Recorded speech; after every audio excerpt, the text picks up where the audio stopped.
అయితే ఈ క్యాంప్కి వచ్చినావా? ఏమైంది భార్యకి? ఏమైంది? మొత్తం మొక్కలు 5-6 ఏళ్ళ పైకి లేస్తారు. మళ్ళీ ఏం వాడుతున్నావు? ఏమది ఇక ఆపత్తి ఆడ ఏదో గట్టకి. ఏమైంది భార్యనా? సావురాక. ఏం పేరు? పెంటమ్మ. ఏం పని చేస్తావు? నేను వ్యవసాయం చేస్తా. శాతం అయితే లేదు. శాతం అయితే లేదు. 3 పిల్లలు లేరా? ఉన్నా కానీ 2 లెక్క చేసుకున్నా ఒకటి చెయ్యడు. సో నీ కష్టం నీదే మొత్తం చేత కొట్టేసి. సరే, ఇప్పుడు ఇక్కడ నీకు పరీక్ష చేసి నీకు ఏవైతే ఉన్నాయో మందులు కూడా ఇచ్చారు. ఆ మందులు వాడు ఫస్ట్. ఈ నమ్ములు వాడు. మందులు వాడిన తర్వాత మళ్ళా అక్కడ లోకల్ పాస్టర్ ఉంటాడు అని చెప్పేసి. సరేనా?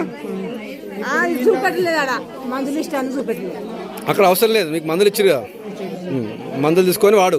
ప్రాబ్లం ఏముందని చెప్తావు? నీకు డాక్టర్ చెప్తాడు.